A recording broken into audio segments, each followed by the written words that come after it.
Good evening, everyone, and do what the will shall be the whole of the law. Welcome to the Day of the Devil. If you're following the Thelemic holy season, which is an informal celebration of the times that go between the equinox of the gods, the vernal equinox here in the northern hemisphere, up until the final day of the reception of the Book of the Law, which happens on the 10th of April. There's this 22 days, which in times, thanks to James Hesselman, have been mapped onto the 22 Athus, major arcana of the tarot, of course, in case of Thelema, of the thought tarot, and it's it's a nice way of creating some sort of community, sense of community at least, right? And maybe going a little bit more into understanding the holy books of Thelema, which are, of course, the main texts of Thelema, the Book of the Law being the most important one. There are 12 more. And today it happens to be the day that's dedicated to the devil, the Atu 15. And I think it was just, when I first thought that I would wanted to have a live stream, get together here and discuss Liber OZ. I originally wanted to do last week, right? But then last week we were actually having a little bit of good time, good weather here in London. And I was like, I'm gonna take a week off and I'm gonna move the live stream to next week. And lo and behold, I didn't think about it, right? And lo and behold, it is happening on a very very correct day. Of course, the devil, it's connected to Ain, and Liber OZ, of course, there is Ain in there, right? The O of Oz is Ain, and of course Z is Zain, which is connected to the lovers. And maybe this interplay between the devil and the lovers, it hints at a possible metaphysical understanding of this book. But as usual, I started rambling. You know me, I do that. Before going into that, I want to address a couple of things. First of all, some people ask me, why you only do live streams and not videos? That's easily answered. I cannot stand the sound of my voice, and I will go crazy editing videos again and again and again. I don't think this is a good enough backdrop. I wouldn't know how to create a different backdrop. It's all this kind of things. So better, live streams, just go into it. I say my piece, you guys maybe answer directly, which is nice. And that's it. We have a little bit of get together here on YouTube. That's also the reason, question number 2, why I haven't released yet some seminars, some online seminars that have video on demand. Same reason. I have a lot of content, right? If those of you are on Patreon, you know that there's 2 years and I think almost 150 hours of recorded live streams right now, which I could go back to, edit, put together, or I could just re-record from zero. It's just that I'm really, can I say anal on YouTube? Well, I said it about how to put this together, and I don't have professional recording. I have a nice-ish webcam and a nice-ish microphone in front of me, but that's about it. So I want to do it. It will come in time. I need to figure out how. If any of you has any suggestions, let me know. Final things, yes, you can buy super chats, you can buy super stickers, whatever that is. If you want to support the channel, that's great. If you want to support the channel and support what I do on Patreon, that's great, etc, etc, etc. You know the drill. Really, everything that comes, it's great. It's great to be supported. I've been very lucky to have been supported quite extensively over the last 2 years, and I know time is changing. We'll spend less time in front of our monitors right now, thankfully, and the real world beckons, at least for as much as we can still enjoy it, and then I understand that the attention has shifted somewhere else. But those of you who want to support, you know how to do it. Thank you very much. Now back to the topic of tonight, Liber OZ. Why did I wanted to discuss about it? Well, first of all, it's because Liber OZ is one of those tracks of written by Aleister Crowley, those libri, like written by Aleister Crowley, which are at the same time some of the most known and I feel some of the most misunderstood at the same time. Crowley, in his last years, while talking to Gerald York, while talking to W.B. Crowe and a bunch of others, he insisted many times, more and more, that Liber OZ was possibly one of the OTO's best recruitment pamphlets, and he meant that, recruitment pamphlets for the OTO in particular, and that is because Liber OZ really lays out the plan of the OTO in one-word syllables, more or less. So, Crowley really wanted to think, okay, how can I simplify the OTO's, the OTO's perspectives and the OTO's agendas and goals, and in a way that everybody can actually say, this is great, I'm going to get on board with that. Now, something that most people won't know is that Liber OZ didn't start like this, right? It starts as the rights of man, and of course, gender, language, we've been there many times, and we will always be there with Crowley, but man really means mankind. And the rights of man appear as an oath that you take in the second degree of OTO. Second degree of OTO called magician. You go through a series of purifications. You are, oh my God, I'm spilling the secrets. I do that. Because you got to see purification. You hear Liber Libre, which is another very good text.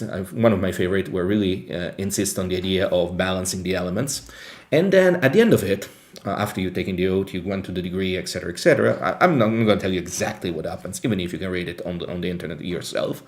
You read The Right of Man, which is similar to Liber OZ. It's a bit longer. And at the end of it, you are tasked by getting a copy of that, signing it with your name, your address, and go and put it on the, nail it to offices of faith, buildings of faith or of government. And you know what? This is Crowley trying to recreate a sort of, Martin Luther's kind of magical act, right? Like, you would free yourself from the yoke of the previous religion's beliefs, the previous, political affiliations by saying, I'm free because I believe into this other system, because the OTO, remember, the OTO really wanted to be an alternative, a Thelemic alternative to government, okay? And again, you would go and really say it out loud. I'm gonna sign up onto these rules, right? And of course, the rules are: man has the right to live according to his own law, right? I put a link below if you want to go to read the text of Liber OZ, of course. And there, I will maybe comment on a couple of those lines. But in general, I think all of you are here, you've read it before, because it is a very interesting and very inspiring document. I mean, think about it. Crowley wrote it for the OTO, he wrote it in the 30s, late 20s and into the 30s. And then when it came out as Liber OZ, and we will look at it, what this means shortly, it was like the eve of war, so the 41, right? It was crazy to think at the time that you would actually say the man has the right to love as he will, which means, literally as he will. And we were living in times where, fully homophobic times, if you want, if not worse, right? Man has the right to speak as he will, etc., etc., etc. I mean, I would say that many of those rights are still fought for in this day and age. We all know that, right? So in many ways, Crowley was, as often he was, very fast-forward thinking. I mean, looking even beyond where we are right now, because we haven't conquered all those freedoms yet. And I don't even know if it's possible conquering those freedoms unless, that's the point, unless you enforce a complete different type of government. Now, why I'm saying this, the reason why I really wanted to discuss about Liber OZ is because it is often took by those who would cry, I'm cancelled, right? As if you're Thelemite and you try to cancel someone, well, you're not living by the standards of Liber OZ, because man has the right to speak as he will. First of all, as we all know, everybody who cries cancel, usually they really should shut the fuck up, right? I think it was today, the time of recording, yes, really. This morning I was reading that Vladimir Putin is claiming that Russia is being cancelled as J.K. Rowling. And it's funny how everybody who speaks about being cancelled, they always, and always the people that are not cancelled, right? The people that Jordan Peterson, I'm cancelled. And he made millions out of becoming a public figure. It's always like this, right? Because nobody cancel anyone. I wouldn't say that cancel culture does not exist, because it does, definitely. However, those who cry wolf do exactly that.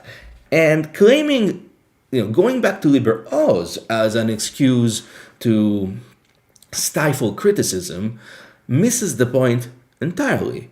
Because, as I said plenty of times already, Liber OZ, and before it, The Rights of Man, were written as an example of an ideal, utopical, possibly, society that was reformed under the aegis of the OTO. Now, the OTO, as I said many times in my writings and here on YouTube or on Patreon, the OTO, as Crowley planned it, and there are some. We have documents that show how Crowley planned it. Liber 194 being the most important one. The OTO doesn't exist, nor it has ever existed. I say this because Liber 194 lays out very specific checks and balances on how this utopical Thelemic society would work, up until to the point that, for instance, the supreme and holy king of each kingdom or Grand Lodge would always have to be he would be an autocrat by any means. He would be a person completely in charge of everything. However, he would always have to be challenged by two revolutionaries, two members of the 9th degree, as he is, so the highest level of initiatic ladder in the OTO. Let's say somebody who knows all the secrets, right? And these two people their task would be to constantly challenge the edicts or the plans of the Supreme and Holy King, whether they believed in them or not. Because by doing this, the king would have to be always on his best behavior. Now, this doesn't exist in any modern or contemporary OTO, nor it has ever existed. Okay, there will be, and I mentioned before, to my knowledge, which is quite right, there are some revolutionaries in the U.S. Grand Lodge, maybe here in the UK as well, possibly in other Grand Lodges as well right now, but they're all token figure. They're all people of the party, right? So they're there, but they never challenge anything or anyone, right? Now, since the OTO doesn't exist, and since the OTO checks and balances have never been respected, Liber OZ itself has nowhere to stand on, because that word whereby man has the right, has all those rights are assured by a very specific Thelemic political system that's just not in place and never has been. So I always thought that it's very disingenuous to call on to Liber OZ as some almost like some God-given rights, where in fact those would be political rights of a system that doesn't exist. That's not even only the problem, though, because Liber OZ itself, it's not the rights of man. Liber OZ itself, so the one thing that is supposed to go out to the public, so to be, in position of every man and every woman, whether they are OTO or not, was crafted by Crowley exactly as a magical act to counterpoint the full onslaught of World War II and the rise of Nazism. Let me actually stop here for a second and remember you all that Crowley, for a while, was actually a Nazi sympathizer.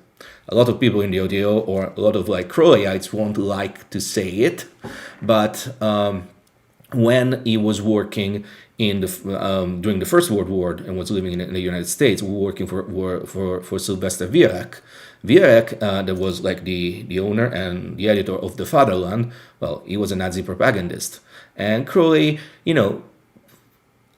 Crowley himself always didn't really say where he was standing on this, right? His diaries are full of contradictory statements. A lot of his apologists, the usual suspects, as you can imagine, they will say, well, no, maybe he was working for the MI5 at the time. He was a spy. He was a double agent. I've seen these diaries. I've seen stuff at the Warburg Museum, Warburg Institute. Sorry. I don't know. I don't know where to stand. Possibly we don't know. The reality it is. It's definitely true that Crowley was sympathetic of might is right up until Mussolini kicked him off Italy in 1923 from Cefalù, of course, from the Abbey of Thelema. And that's where his approach, I think, changed. And it's also definitely true that at some point, at the onset of World War II, he really tried to let's say, galvanize the spirits of the resistance. He wrote La Gauloise for the French, then was changed into Lenticelle because it was put to, it was made into a song. And then he wrote, he wrote a series of tracts and poems in order to galvanize, the spirits of the British people, of the French people, of the American people against, Nazis. And the Liber OZ was specifically this. It was an act of magic that was meant to pretty much destroy the tyranny as presented by the Nazi regime. Because when we look at Liber OZ itself, let me get it in front of me here for a second. There you go. You often have, you got to the point where it says, man has the right to kill those who thwart his rights, right? And this point here, it's been used by the usual edgelords of Thelema for all the reasons you can easily imagine. But in this case, it is one specific point that Crowley was making. It was the safeguard of tyrannicide. The idea that if we are faced with this kind of monstrous enemy, then our right is to kill the enemy, because the enemy is trying to kill us, is trying to destroy our freedoms. It's so much more than just, oh my God, I'm being cancelled, which is what you find in the general discourse. Either that or a much more simpler and I would say banal. You don't get to tell me what I want to say. Almost like, there's never any sort of accountability for anything you say or do. These ideas have produced the worst aspects of Thelema. And to be fair, I was never Crowley's ideas. For as much as Crowley was a completely flawed individual, I said it a million times, Crowley was actually, he wasn't just that banal himself, as it turned out to be.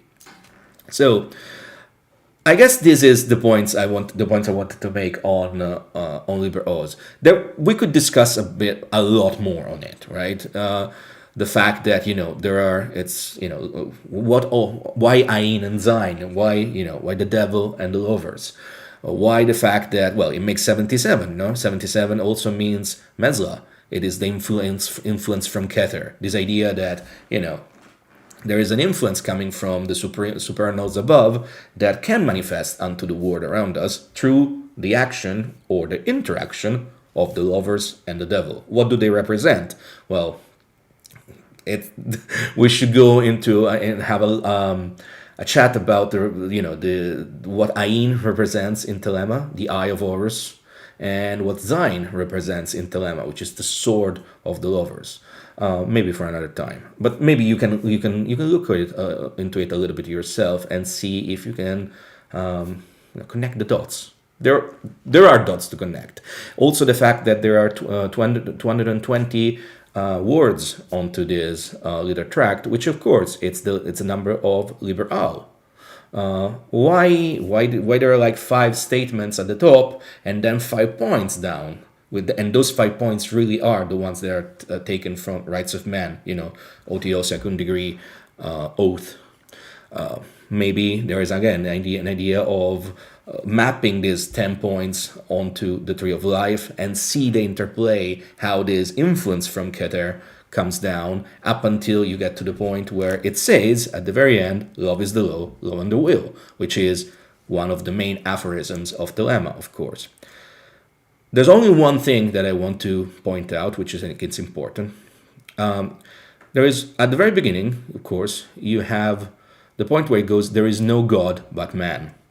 A lot of people have inferred that the first 5 points are all taken from the Book of the Law. That's not true. There is no, the phrase there is no God but man, you don't find it in the Book of the Law. In fact, Crowley didn't put it into quotation marks. You find there is no God where I am, and that's one thing. But I think that the point Crowley is making here is that it's really telling that in order to fully understand these rights, first of all, you have to understand that you have divinity inside of you. Some people have commented that that phrase is a perfect example of the absolute atheism of Thelema. I think it's ridiculous. I think that Thelema can work as an atheistic philosophy. I think it's almost also missing the point because me. I think that Thelema for me is a non-dualistic philosophy, which with a heavy-handed focus on the divine spark inside mankind. So there is no God but man really means that we don't have to look for God anywhere outside of us because we already are gods. And of course this is perfectly in line with non-dualistic worldviews. So that's why I say that Liber OZ is an interesting tract, right? I believe that in time it became too prominent. I think Crowley's wrote many other things that are much more interesting. But as usual with Crowley, you need a lot of background. I mean, you need a lot of background here, right? On Liber OZ itself to understand the differences, how it came together. Interesting enough, there's not much commentary on Liber OZ. The only one that there is this one, which is Liber OZ, a commentary by Frater Orpheus. Frater Orpheus is a member of I think it's members of the McMurtry lineage of the AA. He's a member of the OTO as well, sadly. And he wrote a very interesting, this book is really interesting. The historical bits are fantastic. Then he goes into metaphysics explanations, which I think are very interesting. I also think it's literally Frater Orpheus ideas. By the way, Frater Orpheus is not Rodney Orpheus. They're two different people. I think Rodney actually wrote something on Liber OZ. Rodney definitely is an atheistic Thelemite and is also a good friend, and we don't agree on that. That's fine, right? But yes, this Frater Orpheus is not the same person. this book is interesting. You can find it on Amazon for £15. It's nice. It's the only real commentary that you find there. Very good. The historical part, it's fantastic. The metaphysic part is interesting as well. I think it's an interesting elucubration. Am I completely sold on it? No, but it's interesting to look at it. And I'm gonna show you, for instance, some bits and pieces, like where he goes on the idea that there are various hidden magical formulas mapped on the Tree of Life that you can find in the in the text of Liber OZ. I think it's interesting. I also believe that maybe it's reaching a little bit, right? But again, it's good that there are people doing this kind of research out there, because it's much better than yet another Occult 101 soulless YouTube video, right? On that note, that's all I wanted to say tonight, really. Is there? Let me see if there's any questions in the chat. There's some there's some praise for Adventures of Amagus. Of course, Mars is great. Okay, there's a question from Ayir Durain. What if someone is, for whatever reason, willing to practice only the lesser banishing and invoking rituals of the pentagons? Would it be meaningless? I mean, are those two... okay. In my book that's coming out next year, I will answer this question in more detail. So, first of all, no problem at all. Thank you for the question. I like to have this live stream where we go about everything, really, right? And I set up that, I put up a team out there, and then if you guys have more questions, send them in. You can send them in the community tab of YouTube. Like, if you have any question there, we'll send them there, and then maybe I can build up in the next live streams on this. So, to answer your question, no, I don't think it's meaningless at all. Again, in my book, I write about this at length, and the fact that there's almost this emphasis in contemporary culture discourse of going as fast as possible. And I guess because we have the most of the discourse online, and so let's say mass discourse on culture was really coming from a focus on results, maybe chaos magic, but not just that, right? And then of course you had Become a Living Douchebag that just pushed that narrative for so long. The idea that you always have results, you always have to do the best thing, you have to become a living god, all these things, now, you gotta do it now. I'm not saying that's not possible. The idea of becoming a living god really is the alchemical transmutation, the completion of the great work, right? But it takes forever, and you need to get your basics down to perfection. The pentagrams, are both banishing and invoking, are exactly that, are your basics. I would say that the basics is breathing. I insist on this. Some people would disagree. They're wrong. Breathing is the absolute cornerstone of magic. Without breathing, there's no magic. If you don't know how to direct the intake and outtake of prana, breathing, you won't do magic. Simple as that. That's almost like magical fuel. If there is a mana bar, like the video games, that's your pranayama bar, pretty much your breathing bar. Okay. And that there's a lot of reasons, like maybe because the more you breathe in and out, the more what you're doing, you're only taking more or less intake of oxygen in your brain. Your heart beats faster or slower. Your biomagnetic field changes, and these are things that scientists are starting to look at it. For instance, I'm just reading this book here, The Master and His Emissary, The Divided Brain and the Making of the Western World. And it's pretty much speaking about these ideas, how, neuroscientists and others are proving that if you use different techniques, of pranayama, and then maybe also visualization or even chanting, etc., your brain and so the rest of your body will react in different ways. And that's what you need to do magic. So by all means, if your will or you feel like you only want to do the pentagrams till you master them, do them. I would say that don't do it out of fear of doing anything else. I'm not gonna say that fear is the mind killer, quoting the Bene Gesserit chant of Dune, but possibly fear is the mind killer. And so my point is, don't stop going further just because you feel you're scared. But if you think that you really need to nail your basic practice, and in this case the pentagram, that's very correct. That's exactly where you want to be. Again, another allegory, it's maybe, I don't know, maybe going to the gym or running a marathon, right? If you never run, would you run a marathon? No, because you would not last, like 1 kilometer, right? Or maybe if you're in perfectly in great shape, maybe you will last 2. But a marathon is 44 kilometers, right? And something. So you won't do that. Like, you have to go step by step.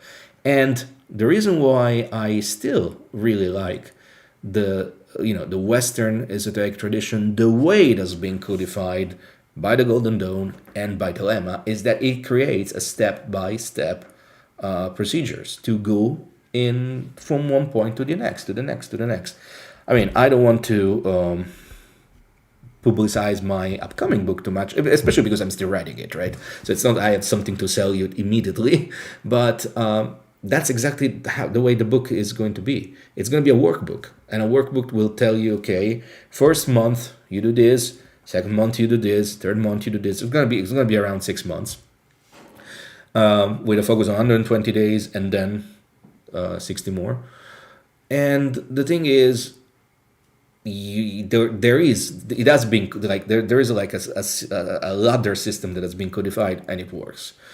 It worked for me. It worked for those on Patreon that have stayed with me for the last 2 years, and that we started from zero. We started from breathing, and then we're now completing the Arbatel series of evocations. We're doing Bether, the spirit of Jupiter, this month, and then we're gonna do the spirit of Saturn next month, and we've done it for 7 months. So we literally started with me telling people. Some of you, I can see you on chat right now, and you can confirm it, telling you, I don't care if you want to do something more now. You breathe, and then you do the pentagrams, and then again pentagrams. Is it boring? It's the same kind of boredom of going to the gym in order to get ready for competition. Those who really want to do competitions know that they need to be in the gym. That's how it is. If it's boring, it means that you really don't want to do the competition. It means that you want to, I don't know, tell yourself that you're doing competition instead of doing it, right? Anyway, I hope I made my point. That's about it, folks. As usual, I say that I was going to last only 5 minutes. 45 minutes later, we're here. Thank you for being here with me tonight. It's been a pleasure. Again, if you want to support me, you can do it on Patreon. There's also a new, cheaper entry-level tier now, if that rocks your boat. Or if you want to support me as a one-off, you have Ko-fi, or you can keep watching these videos. Maybe, subscribe if you haven't done it yet. Drop a like on everything I do. That helps a lot. And just tell people that I do these things. I think I'm going to keep doing it weekly. Maybe it's going to be twice a month. I don't know. We'll see. You'll definitely get,